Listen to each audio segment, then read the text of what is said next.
رمضان المبارک کے اندر ہوگا۔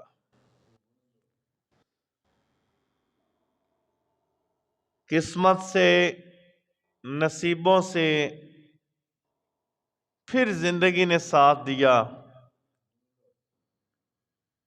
اللہ تعالیٰ نے ہمارے مقدر اور ہمارے نصیب میں یہ جمعۃ المبارک، اور اللہ کرے رمضان کے لمحات، رمضان المبارک کی سعادتیں، رمضان المبارک کی خوشیاں، روزے کی آمد، صبح سحری کے وقت اٹھنا، افطاری کے وقت انتظار کرنا، اللہ ہمارے مقدر میں پھر فرما دے۔ راتوں کو جاگنا، تراویح کی نماز پڑھنا، 5 وقت کی نماز، اور قرآن کا زیادہ ذکر کرنا، قرآن کو زیادہ پڑھنا، اگر اللہ نے پھر سے مقدر میں لکھا ہے تو ہم انشاءاللہ تعالی آج سے اس کا آغاز کر رہے ہیں۔ اب یہ جمعۃ المبارک اس لیے میں نے باطن کی صفائی، اندر کی صفائی کے حوالے سے رکھا ہے۔ جس شخص کا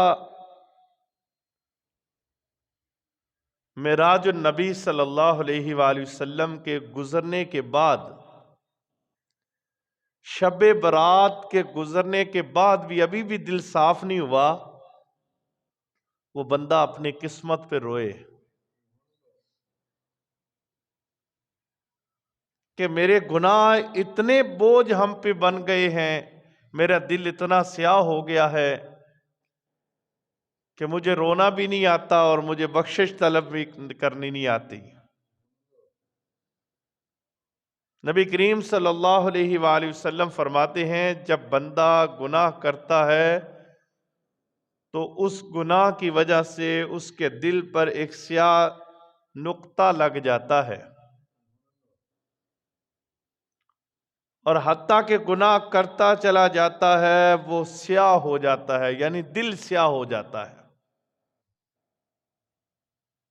اور جب دل سیاہ ہو جائے تو پھر حرام اور حلال کی تمیز نہیں رہتی، پھر حیا ختم ہو جاتی ہے، پھر بڑوں کا ادب ختم ہو جاتا ہے، چھوٹوں پہ شفقت کا تصور ہی ختم ہو جاتا ہے۔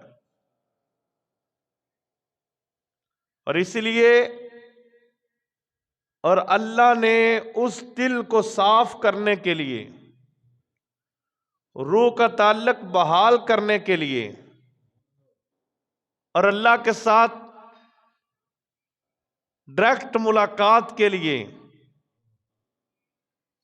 اس نے کیا رکھا ہے؟ الا بذکر اللہ تطمئن القلوب، کہ لوگوں تمہارے جو دل ہے نا، اللہ کا ذکر ہی ہے جس سے وہ سکون پا سکتے ہیں، ورنہ ساری زندگی کا لوگوں کے سامنے گڑ گڑانا، لوگوں کی منتیں کرنا، ترلے کرنا، یہ ایک طرف رکھ دو، رب کو راضی کرنا شروع کر دو۔ تو وہ کسی نے لکھا تھا کہ سب سے بڑا بے وقوف دنیا میں پتہ ہی کون ہے؟ جو سب کو راضی کرنے میں لگا ہوا ہے اور اپنے رب کو وہ ناراض کیا ہوا ہے۔ رب کو راضی کر لے، سارے خود بخود راضی ہو جائیں گے، نہ بھی ہوں تجھ پہ فرض نہیں ہے سب کو راضی رکھنا، اللہ کو راضی رکھنا تیرے ذمے ہے، تو اپنے مالک کو راضی رکھ۔ اسی لیے جب تو ذکر کرے گا لا بذکر اللہ تطمئن القلوب، تو اللہ کے ذکر میں دلوں کی غذا ہے۔ جب سے مسلمان نے مسیح کو غذا سمجھ رکھا ہے تب سے دل کالے ہو گئے، گانے سن سن کے نا دل کالے ہو گئے، سیاہ ہو گئے ہیں۔ اب اس کے لیے ایک ہی چیز ہے، تو قرآن سے اپنا تعلق جوڑ.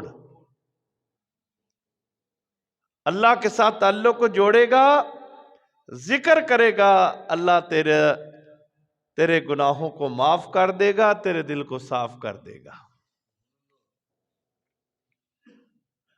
حکیم لقمان نے نا ایک بندے کو بھیجا، بکری ذبح کی ہے، اس سے اچھی چیز نکال کے لا، سب سے اچھی چیز.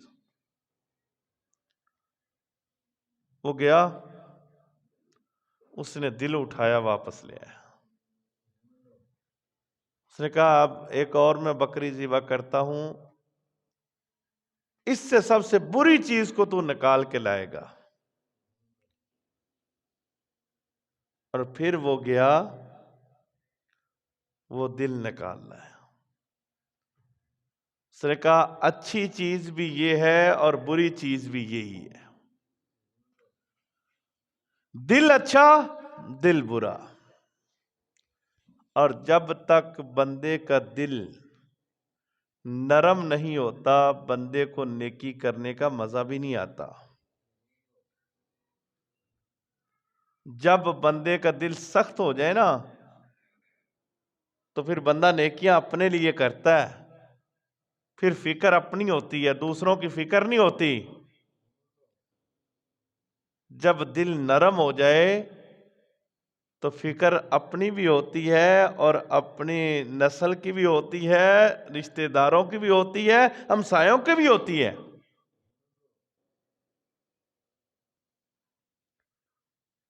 نبی کریم صلی اللہ علیہ وآلہ وسلم کے دل جیسا کوئی دل نہیں تھا، اتنا نرم دل. کاش ہم ان سے کچھ سیکھ لیتے. اور کیسا نرم دل تھا. ایک یہودی کا بچہ آپ کی خدمت کرتا تھا، وہ ہو گیا بیمار. اب چاہیے تو یہ تھا کہ غیر مسلم ہے، کافر ہے، کیا پوچھنے جانا، ٹھیک ہے مر جائے گا، بیمار ہو گیا ہے. لیکن دل نرم اتنا تھا. اب اس کے پاس گئے، اس کو کہا پڑھو لا الہ الا اللہ. اب تمہارا دوست وہ نہیں ہے جو تمہیں بے نمازی بنائے. تمہارا دوست وہ نہیں ہے جو تمہیں رشوت کھلائے، جو تمہیں سود پہ لگائے، جو تمہیں بے حیائی پہ لگائے، جو تمہیں برے کاموں پہ لگائے. وہ دشمن ہے، دوست نہیں ہے تمہارا. دوست وہ ہے جو تمہیں اللہ کے ساتھ تعلق کو جوڑنے کا طریقہ بتائے. قرآن کے ساتھ تعلق جوڑو، تمہیں بتائے کہ یار اس کی سزا نہیں، دنیا نہیں، آخرت بھی تمہیں یاد دلائے. وہ تمہارا دوست ہے کہ آخرت والے دن بھائی میں تیرا دوست ہوں، میں چاہتا ہوں کہ تیرے ساتھ جنت میں داخل ہو جاؤں. اب دیکھیں نبی کریم صلی اللہ علیہ وآلہ وسلم نے کام کیا کیا. آپ نے اس یہودی کو کہا کلمہ پڑھو، اس یہودی کے بچے کو. اس نے اپنے باپ کی طرف دیکھا، اس کے باپ نے کہا جو یہ تجھے کہتا ہے وہ کرو، جو تمہیں یہ کہتا ہے وہ کرو. اس نے کلمہ پڑھ لیا. سرکار باہر تشریف لائے تو فرمایا اللہ کا شکر ہے کہ جس نے اس بچے کو جہنم سے نکال کر جنت میں داخل کر دیا ہے. اور یہ جملے ایسے ہیں، سرکار فرماتے ہیں جس نے لا الہ الا اللہ کہہ دیا وہ جنت میں داخل ہو گیا. اتنا بڑا اس کلمے کا فائدہ ہے. حاتم تائی کی بیٹی کافرہ تھی، حضور کے سامنے آئی نا تو حضور نے اس کا سر ننگا تھا، آپ نے دوپٹہ اس کے اوپر کر دیا، بلکہ بعض نے لکھا ہے کہ آپ نے اپنی چادر اسے عطا کی اور اس کا سر ڈھانپ دیا۔ لاکھوں آپ کو ایسے لوگ ملیں گے جو چاہتے ہیں کہ آپ کی بیٹی کے سر ننگا ہو جائے، کروڑوں لوگ چاہتے ہیں کہ آپ کی بیٹیاں ننگی ہو جائیں، لیکن قسمت والے وہ لوگ ہیں، دوست وہ ہیں جو چاہتے ہیں کہ تیری بیٹی کا سر ڈھانپ دیا جائے۔ لاکھوں میں کوئی ایک ہوگا جو یہ تصور رکھتا ہے کہ یار اس کی بیٹی میری بیٹی ہے، اس کا سر ڈھانپ دو۔ اب یہ کافرہ کی بیٹی تھی، حاتم تائی کی بیٹی تھی، تو اس کے سر پر سرکار نے چادر دی، اور حضرت سلیمان فارسی رضی اللہ تعالیٰ عنہ اس کے حضور یہ تو کافرہ ہے، کافر کی بیٹی ہے۔ آپ کے جو جملے تھے قربان جائیں، نرم دل دیکھو کیسا ہے، جب اندر صاف ہو تو پھر کسی کی بیٹی بھی اپنی بیٹی نظر آتی ہے۔ نظر اٹھانے سے پہلے بندہ 1000 بار سوچتا ہے کہ یار اس کی جگہ میری بیٹی ہوتی اور کوئی اور نظر اٹھاتا تو اس کا دھیان کدھر چلا گیا ہے۔ تو جب اس نے یہ کہا صحابی رسول نے، تو سرکار نے فرمایا ہے تو بیٹی نا۔ یہ نرم، جب بندے کا دل نرم ہو جاتا ہے تو پھر بندہ اس مقام تک پہنچتا ہے کہ ساری اس کو بیٹیاں نظر آتی ہیں۔ اور جب تک ہم اپنے اندر کو صاف نہیں کر لیتے، پڑھتے رہو نمازیں، کرتے رہو حج، دیتے رہو زکوٰۃ، جو مرضی کرتے رہو، جب اندر صاف ہو جائے گا تو ہماری تھوڑی عبادت اللہ کو پیاری نظر آئے گی، اللہ کو اچھی لگے گی تھوڑی عبادت بھی۔ جب تک ہمارا اندر صاف نہیں ہوتا ہم بالکل خالی ہیں اور بالکل ختم ہو چکے ہیں۔ نرمی، جس شخص نے بھی نرمی کی اس شخص کا بھلائی ہوا ہے۔ اور اندازہ کریں، حضرت مسیب بن عمیر یہ بڑے کافروں کے بیٹے تھے، بہت جڑے بڑے بڑے سردار تھے ان کے بیٹے تھے یہ، اور ہزاروں نوکر تھے ان کے، لیکن مسلمان ہو گئے۔ جب مسلمان ہوئے سرکار نے فرمایا کہ تو نے مجھ سے پہلے مدینے جانا ہے۔ مصعب بن عمیر کو کہا وہ آپ مکہ میں ہے، کہا کہ چلو مدینے میں۔ اب اپنا علاقہ چھوڑنا بڑا مشکل ہے جہاں پر بندہ رہتا ہو،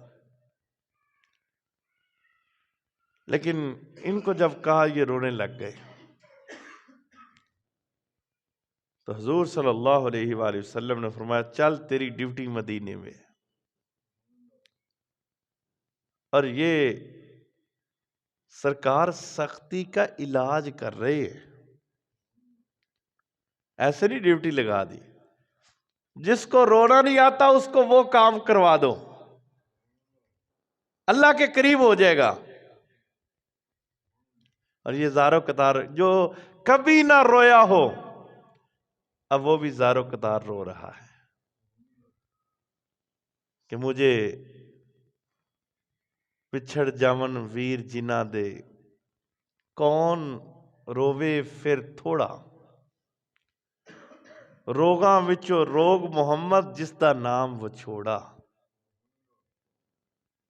وچھوڑا ایک ایسی چیز ہے جو بندے کو رلا بھی دیتا ہے، اور پھر وچھوڑا ہو مصطفیٰ والا تعلق۔ جس شخص کی نماز رہ جائے وہ روتا نہیں ہے نا، تو سمجھ لو اس کا کوئی حال نہیں ہے، اس کا بھی تعلق جڑا ہی نہیں ہے، وہ لین لگی نہیں ہے۔ تنبا دیکھا ہم نے جو بجاتے تھے،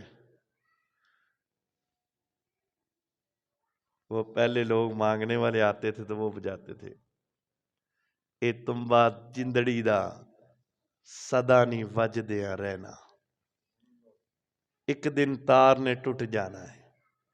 تارے جو ہوتی ہیں نا، اس نے ایک دن ٹوٹ جانا ہے،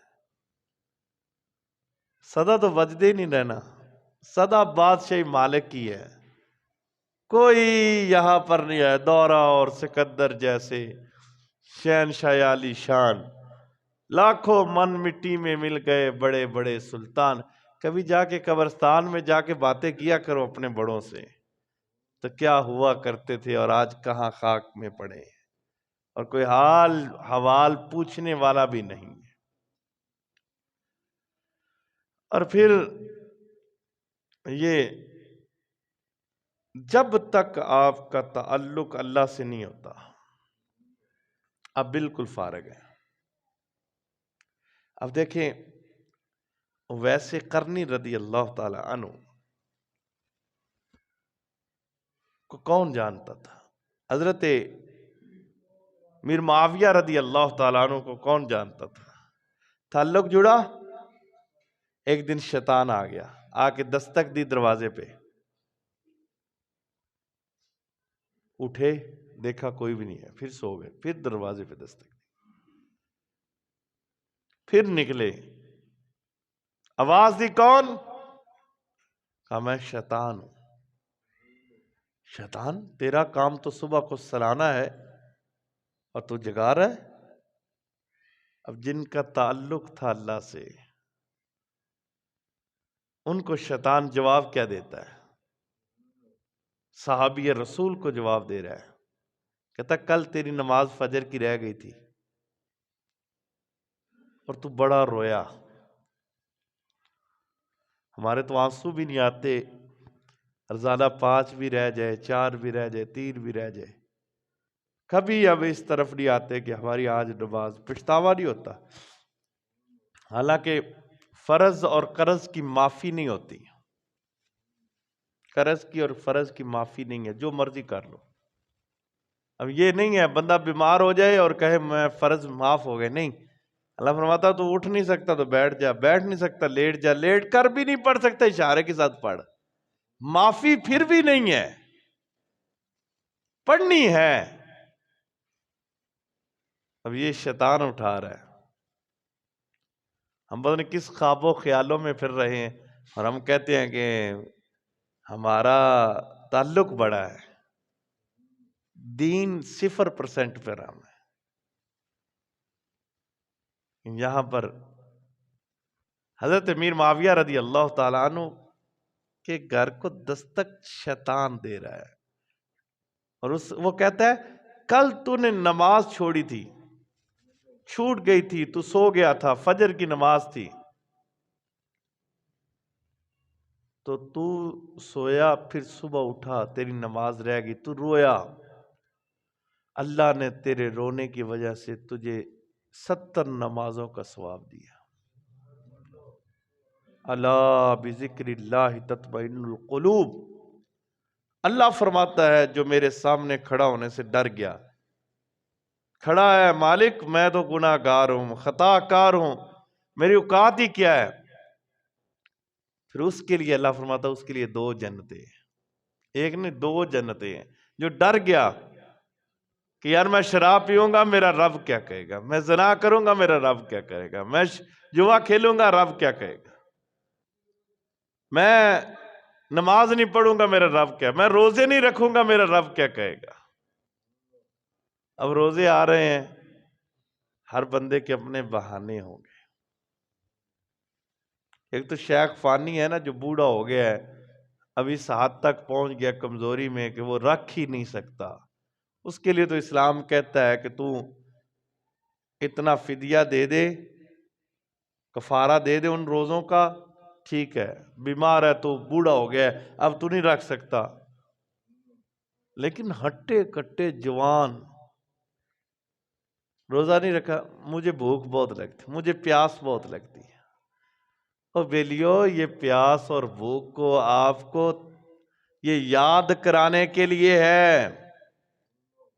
روزہ آتا ہے، رک جا رک جا رک جا، روکتا ہے تمہیں حلال چیزوں سے بھی۔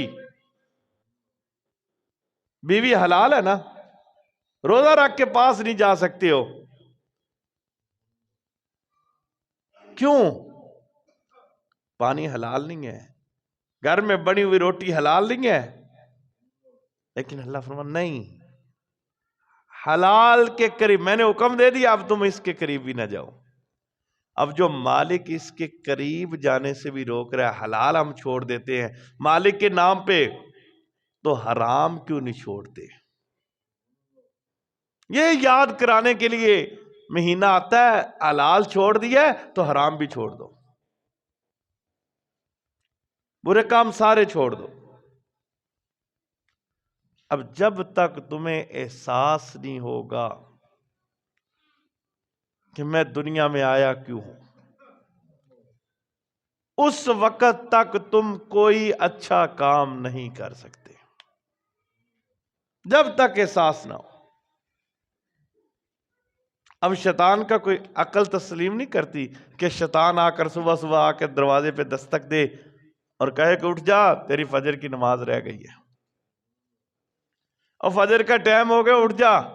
اب شیطان نہیں آئے گا، شیطان کہاں پہ آیا؟ حضرت میر معاویہ رضی اللہ تعالیٰ عنہ دروازے پہ دستک دے رہا ہے، اٹھ جا کل نماز رہ گئی سی، تو رویا تو کرلایا، اللہ کو تیرے آنسو پسند آئے، اس نے 70 نمازوں کا ثواب دے دیا ہے۔ اور شیطان نے شیطانی کی، میں چاہتا ہوں تو ایک ہی پڑھ، 70 نہیں ایک ہی پڑھ۔ اب یہ اس وقت تک نہیں ہو سکتا جب تک قد افلح من تزکاہا، جب آپ کے اندر کی صفائی نہیں ہوتی۔ اب جو مرضی کر لے، لوگ آج پریشان پتہ کیوں ہیں؟ یہ آج میں آپ کو گارنٹی سے کہتا ہوں، پریشان اس لیے ہیں کہ ہمارا جو علاج تھا نا وہ علاج ہوتا ہی نہیں ہے، نہ کوئی پیر کرتا ہے، نہ فقیر، نہ کوئی مولوی کرتا ہے، نہ کوئی گھر کے اندر اس کا باپ کرتا ہے، نہ بیٹے، نہ کوئی۔ اصل میں جو ہمارا علاج تھا، اور اللہ نے اس کو قرآن میں ذکر کیا ہے، میں اس کو صاف کرنا ہے، اس کو ٹھیک کرنا ہے۔ الا بذکر اللہ تطمئن القلوب، اس آیت کو ذہن میں رکھ کر میرا ورد کرتے چلے جا، تیرے دل کو سکون مل جائے گا۔ جو بندہ کہتا مجھے چین نہیں آتا یار، مجھے نیند نہیں آتی، میں بڑا تنگ ہوں، یہ آج ممبر پہ بیٹھ کے کہہ رہا ہوں، اس آیت پہ عمل کر لو، سکون مل جائے گا۔ اب جو ذکر تیری زبان پہ جاری ہوتا شروع کر دے، ہو اللہ کا، اللہ اللہ کیے جا، اللہ اللہ اللہ، اللہ اکبر اللہ اکبر، اللہ الصمد اللہ الصمد اللہ الصمد، جو تجھے یا حی یا قیوم پڑھتا چلا جا۔ بہترین، جو بندہ کہتا مجھے سکون نہیں یار، چین نہیں آتا، بالکل سکون اور چین کے ساتھ تو زندگی بسر کرے گا اگر تو اللہ کے ذکر کو تھام لیتا ہے، اس کو ہاتھ پکڑ لیتا ہے تو۔ اور پھر قد افلح من تزکاہا، میں تم اندر کی صفائی کرو. حکم ہے، یہ نہیں ہے کہ تمہاری صفائی کرے گا کوئی. ایک تو یہ ہے کہ ذکر سے سکون پالو گے، لیکن اندر کی صفائی تم نے خود کرنی ہے. اور طریقہ بھی بتایا کہ اندر کی صفائی ہوتی کیسے ہے. اندر کی صفائی کرنا چاہتے ہو تو روایت کے اندر آتا ہے 2 کام کر لو، اندر کی صفائی ہو جائے گی. بڑا بہترین سرکار نے فرمایا. اندر کی صفائی سرکار فرماتے ہیں جب تو لوگوں کے ساتھ نرمی سے بات کرنا شروع کر دے گا، اللہ تیرے اندر کی صفائی کر دے گا. بہت بڑے جملے دے دیے ہیں سرکار نے. جب تو لوگوں کے ساتھ نرمی سے بات کرنا شروع کر دے گا نا، خود بخود تیرے اندر کی صفائی شروع ہو جائے گی. اور دوسرے نمبر پر سرکار فرماتے ہیں لوگوں کو کھانا کھلانا شروع کر دے، روٹی کھلایا کر. اور آج کل ہم کہتے ہیں ساڈی آفدی پوری نہیں ہوندی تے اسی اینوں کتوں کھوائیے. پھر اندر کی صفائی نہیں ہو سکتی. جس کو کھلانا نہیں آتا نا، اس کو کھانا بھی نہیں آتا. یہ جملہ ایک سائنسدان نے کہا تھا. جس کو کھلانا نہیں آتا نا، اس کو کھانا بھی نہیں آتا. اور جس کو کھلانا آتا ہے اس کو کھانا بھی آتا ہے. اور یہ آپ دیکھیں حضرت ابراہیم علیہ السلام 40 دن بھوکے رہے. 40 دن. اور اس کو قرآن نے ذکر کیا کہ ہم نے پھر فرشتوں کو بھیجا. جاؤ یار میرا بیلی جڑا نا واہ دنہ دا بھوکا ہے گئے تھے. ان کی عادت کیا تھی؟ جب تک وہ کسی کو کھلاتے نہیں تھے نا، اس وقت تک کھاتے نہیں تھے. ہم کہتے ہیں جب تک کھا نہ لیں تو کسی کو کیا کھلائیں؟ کھائیں گے تو کھلائیں گے. بھائی یہ تصور ختم کر. یہ تصور لے کہ دوسرا کھا لے گا تو میں بھر جاؤں، میرا پیٹ بھر جائے گا. 40 دن اسی انتظار میں رہے، کوئی آئے گا کھائے گا تو پھر میں کھاؤں گا. 1 دن بھی نہیں، 2 دن بھی نہیں، 4 دن بھی نہیں، 10 دن بھی نہیں، مہینہ نہیں، 40 دن تک. پھر اللہ فرماتا ہے ہم نے فرشتوں کو بھیجا، جاؤ آج تم جاؤ. اور فرشتوں کے ایک عادت ہے، وہ کھاتے نہیں ہیں. اب عادت بھی تبدیل کر دی اللہ نے اس بات پہ کہ میرے یار کو کھلاؤ. یار کا کھانا ہونا چاہیے. ہمارا تصور ہم کھائیں گے، کھا کے پھر فقیر کو کھلائیں گے. نہیں، پہلے فقیر کے بارے میں سوچ، پھر اپنے بارے میں سوچ، تو خود بخود ٹھیک ہو جائے گا. سرکار نے ایسے نہیں فرما دیا کہ دل کی صفائی اور دل کو سکون اگر کوئی بندہ چاہتا نا کہ میرے اندر سکون ہو جائے تو کھلانا شروع کر دو. اب رمضان آ رہا ہے، 2 روٹیاں زیادہ پکا لینی آپ نے. اگر طاقت ہو تو روزہ رکھواؤ، خود بھی رکھو دوسروں کو بھی رکھواؤ. طاقت ہو تو افطاری کرواؤ. جس نے ایک پانی کے قطرے سے، ایک گلاس سے نہیں، ایک پانی کے قطرے سے کسی کو روزہ افطار کروایا، اس کو جنت کی ہر نہر سے پلایا جائے گا. ایک قطرہ، زیادہ نہیں، گلاس پورا نہیں، جس نے ایک قطرہ.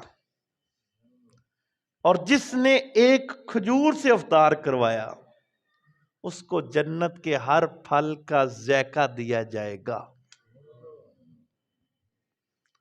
اب یہ اتنا بڑا انعام ہے کھلانے کا، کھانے کا نہیں، کھلانے کا. ہاں، اب یہ نہیں ہے کہ ہم نے 2 روٹیاں 4 کھا لی ہیں، ہمیں کیا پتا ہمسایہ بھوکا سویا ہوا ہے یا نہیں۔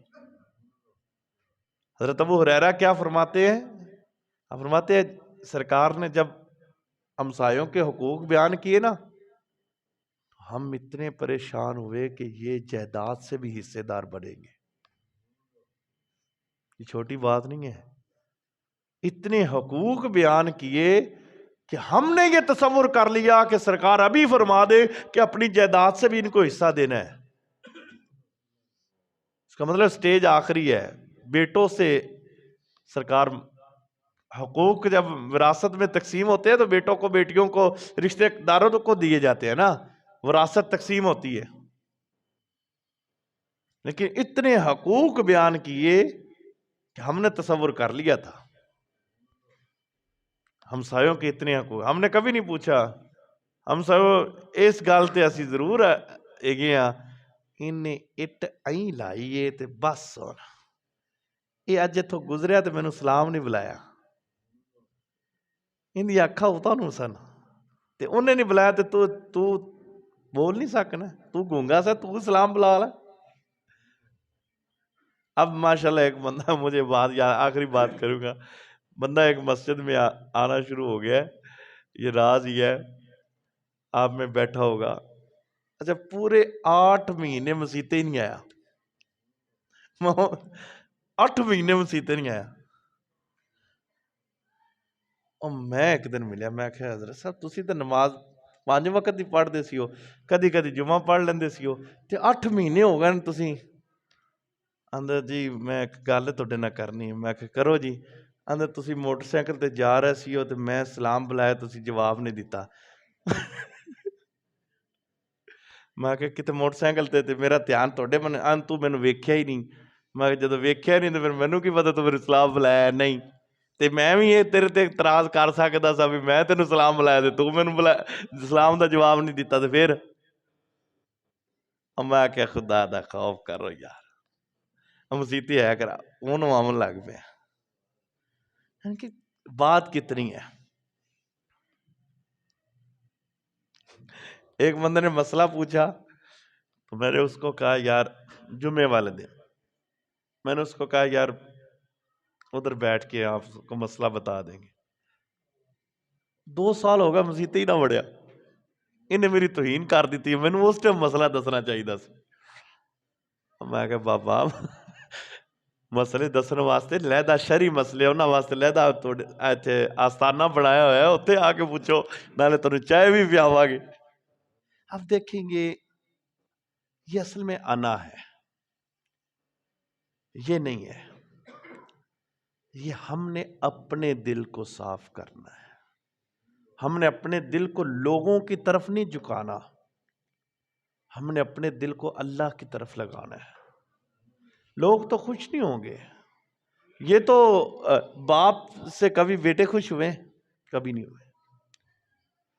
حق بھی پورا دے دے نا باپ، پھر بھی بچے خوش نہیں ہوں گے۔